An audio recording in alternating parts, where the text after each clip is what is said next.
berlanjut ke sebuah tempat di mana dari mana kita datang dan dari situ pula kita akan kembali.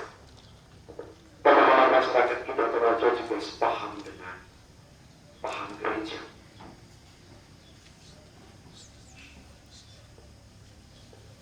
Bahwa kehidupan di dunia ini tidaklah dihapus, namun paham gereja memberikan pemahaman kepada kita bahwa kehidupan kita hanya berubah. Kita berkumpul di tempat ini, kita hendak menghantarkan orang tua kita, saudara kita, Bapak Antonius Kendrick, yang telah kembali pada yang pantasnya kehidupan. Semoga ia diterima sebagai penghuni surga, karena ia telah diangkat menjadi anak Allah dalam upacara pembaptisan. Dengan demikian, kita percaya bahwa orang tua kita, Bapak Antonius Kendrick, pun memperoleh warisan keselamatan sebagai anak Allah. Sebelum kita menghantar orang tua kita untuk bersama dalam perayaan Ekaristi, yakni puncak keselamatan, kita mohon berkat Tuhan agar kita sekalian rukun keluarga diberikan kelancaran untuk menuju ke gereja. Marilah berdoa.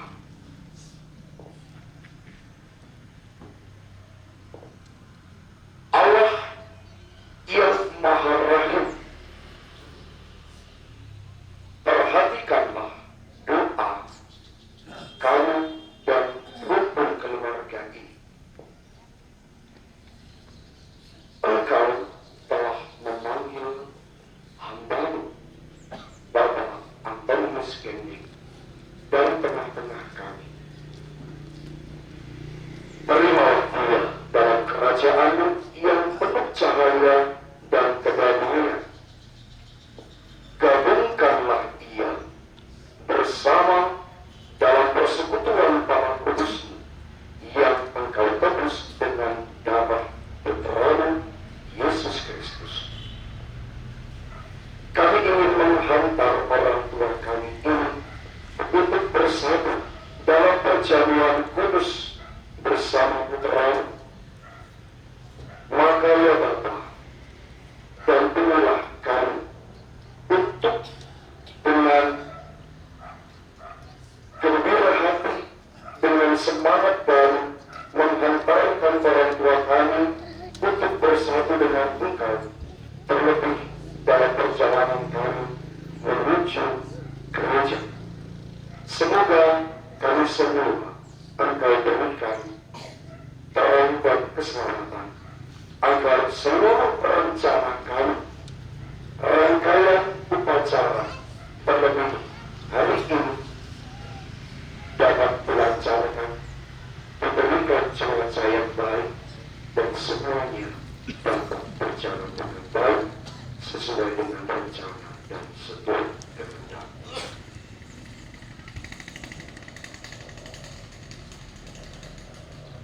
Doa ini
sekali, sangat terbuka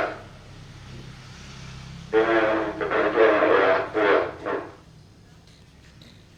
yang menjadi contoh sebagai anggota gereja yang kami sayangkan bahwa dia adalah orang tua yang sangat patuh sebagai orang yang beriman dalam gereja Katolik.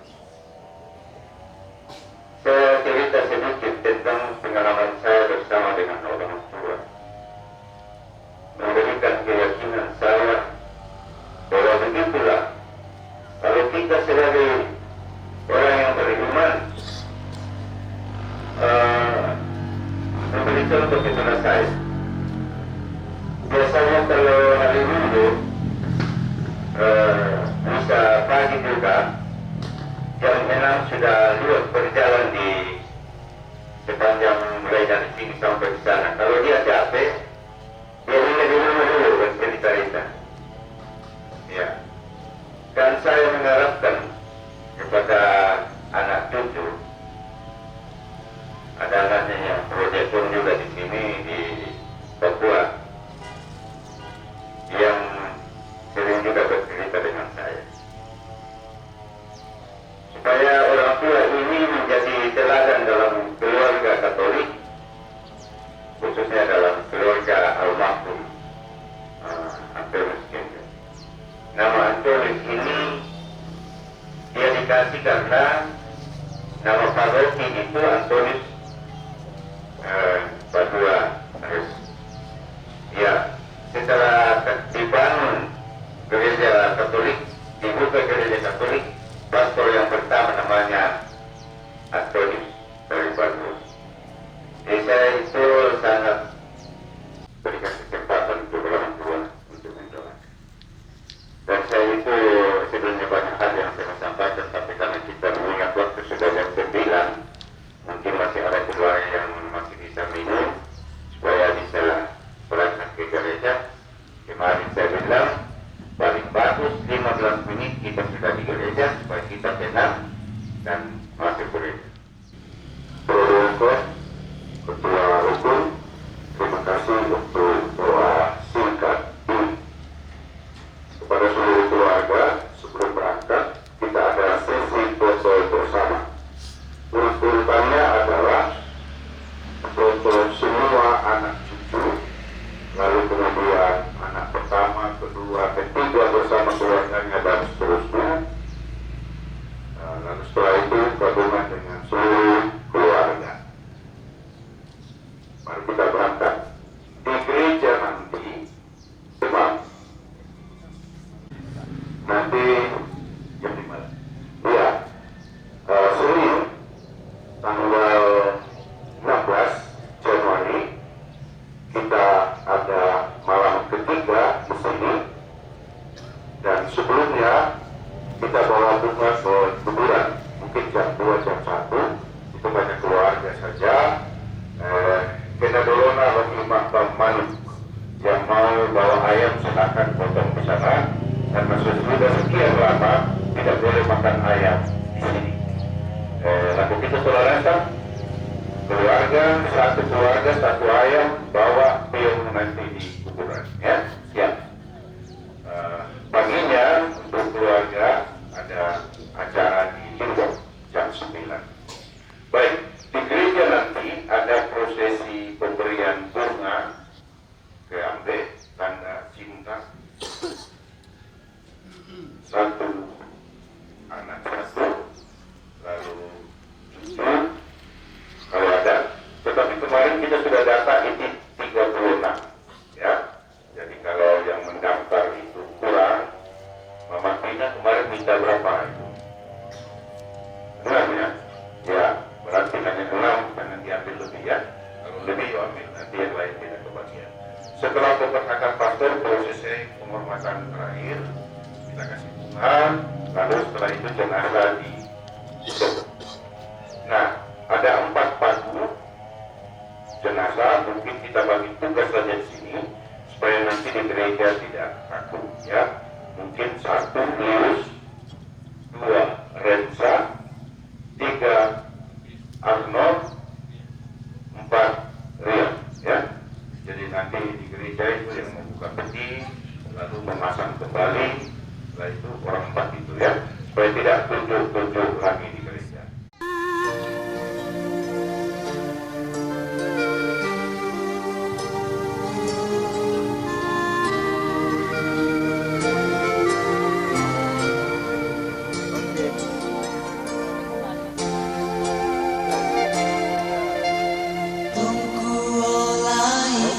Lombok malili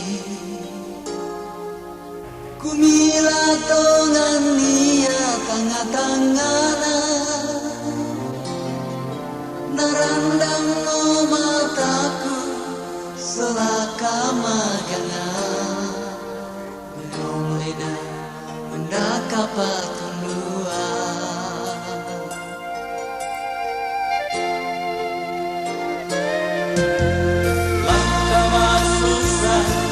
Naruang pali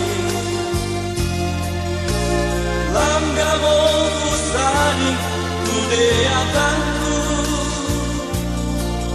Kukilalay di buah Lenduka borona Akalan mo yung ba Liku mandala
Anak dan cucu di depan sekali, ya.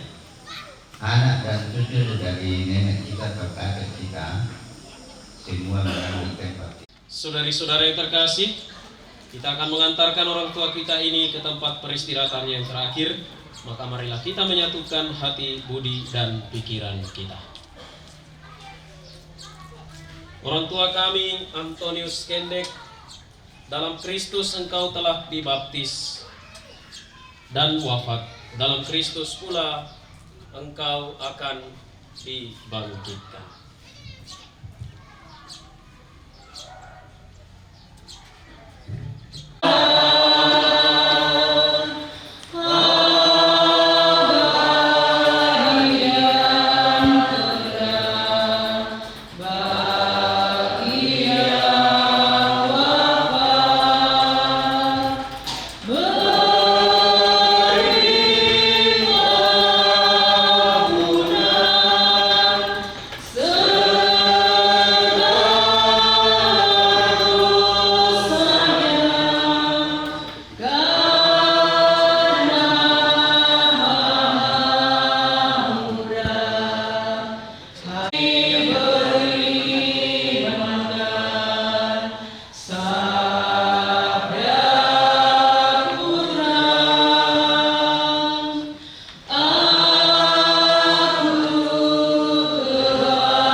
Saudari-saudara terkasih, dengan penuh iman dan harapan kita mengadakan perpisahan dengan orang tua kita, saudara kita, kakek yang terkasih Antonius Kendek atau akrab kita sapa Nenek Rimsa. Dalam iman akan kebangkitan Kristus, kita meyakini bahwa kematian bukanlah akhir dari hidup. Hidup hanyalah diubah, bukan dilenyapkan. Maka dari itu kita berdoa kepada Allah, sekiranya Ia mengaruniakan hidup kekal dan kebahagiaan bersamanya di surga. Marilah kita di awal perayaan ini kita mohon pengampunan dan kerahiman dari Allah bagi kita, bagi orang tua kita ini, sehingga doa-doa kita berkenan padanya dan agar kita layak dan pantas merayakan Ekaristi suci ini. Engkau mengalami kematian sebagai manusia, tetapi dibangkitkan oleh kekuasaan Bapa dalam Roh Kudus. Tuhan, kasihanilah kami. Tuhan, kasihanilah kami. Kebangkitan dan kehidupan. Barang siapa percaya kepadamu akan memperoleh hidup yang kekal. Kristus, kasihanilah kami. Kristus, kasihanilah kami. Datang dengan mulia untuk mempersatukan kami semua dalam kerajaan Bapa. Tuhan, kasihanilah kami. Tuhan,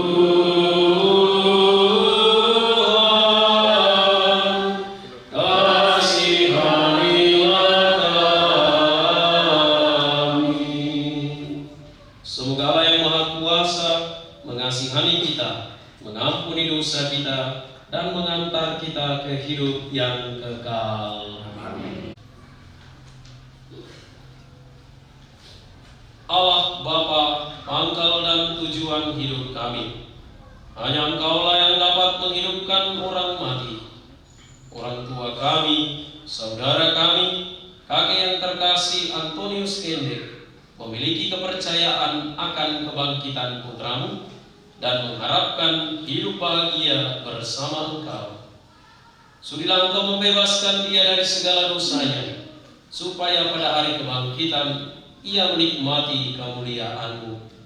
Dengan pengantaran Tuhan kami Yesus Kristus Putramu, yang hidup dan berkuasa bersama Dikau dalam persatuan Roh Kudus, Allah sepanjang segala masa. Amin.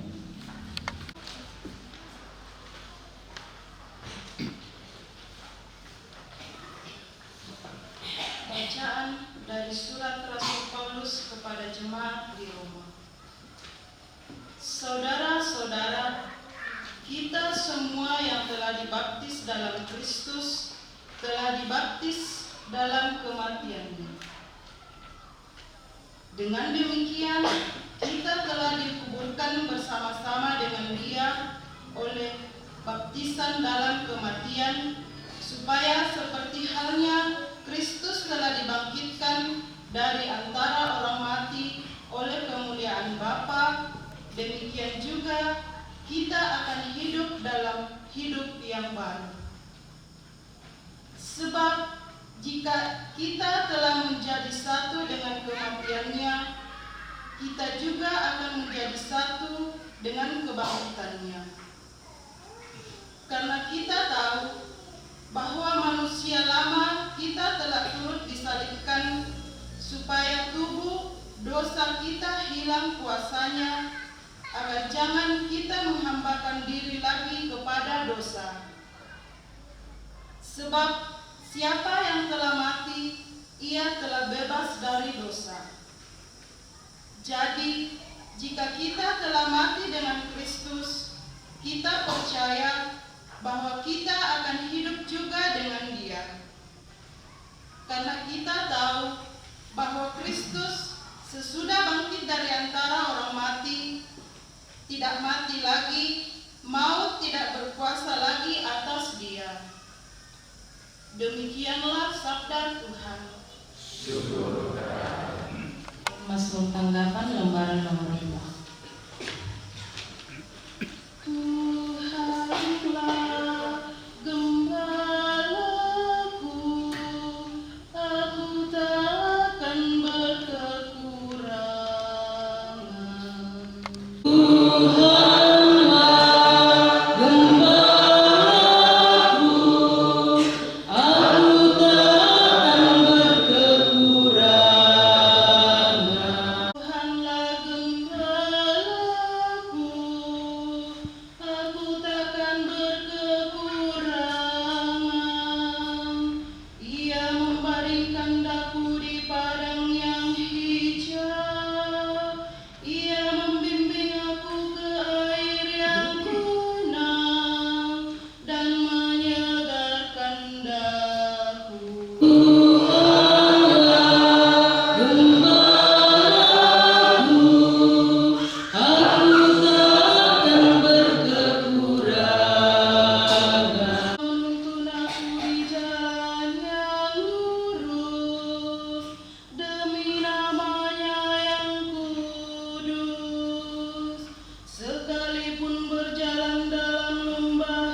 Dalam rumah ibadat di Kapernaum, Yesus berkata kepada orang banyak, "Semua yang diberikan Bapa kepadaku akan datang kepadaku, dan barang siapa datang kepadaku tidak akan kubuang. Sebab aku telah turun dari surga, bukan untuk melakukan kehendakku, tetapi untuk melakukan kehendak Dia yang telah mengutus aku. Dan inilah kehendak Dia yang telah mengutus aku, yaitu supaya dari semua yang telah diberikannya kepadaku jangan ada yang hilang, tetapi supaya kubangkitkan pada akhir zaman. Sebab inilah kehendak Bapa-Ku, yaitu supaya setiap orang yang melihat Anak dan yang percaya kepadanya beroleh hidup yang kekal, dan supaya Aku membangkitkannya pada akhir zaman." Demikianlah sabda Tuhan. Terpujilah Kristus.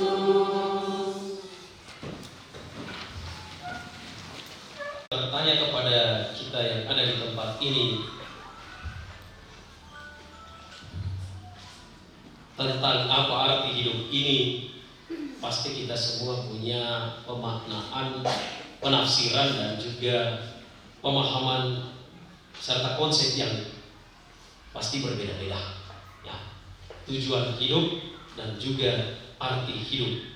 Mengapa? Karena kita manusia pada dasarnya setiap pribadi itu unik, dan juga pemahaman tentang arti hidup itu sangat bergantung pada tingkat keimanan dan pandangan kita tentang hidup itu sendiri, ya. Namun saya mau menanyakan sebuah hal yang sering saya tanyakan kalau merayakan misa requiem atau ibadat-ibadat pembukaan, misa-misa pada Rabu Solo. Pertanyaan saya biasanya ada dua. Pertama, apakah kita semua mau masuk surga? Maaf ya, saya yakin dalam Moredono. Nah, tidak ada yang mau. Nah, untuk itulah maka kita sebenarnya dapat menyamakan satu hal tentang arti hidup dan tujuan hidup itu, bahwa tujuan hidup setiap orang beriman adalah menuju kepada Bapa di surga, menuju kepada kehidupan kekal bersama Allah. Hidup bisa kita maknai dengan berbagai macam pilihan kata, ada keindahan, ya. Kalau orang yang memandang hidup sebagai keindahan, dia banyak menikmati hidup, misalnya jalan-jalan, naik gunung, jalan-jalan ke laut, atau lain sebagainya. Mungkin ada juga yang memandang hidup sebagai tragedi, ada yang memandang hidup sebagai perlombaan, ada yang memandang hidup sebagai sebuah perjanjian, ada yang memandang hidup sebagai sebuah teka-teki, ada yang memandang hidup sebagai perjalanan, anugerah, kegembiraan, perjuangan. Atau mungkin bagi kaum ilmuwan, hidup itu sebuah eksperimen, percobaan, dari kecil, besar, kemudian mati, dan seterusnya, dan seterusnya.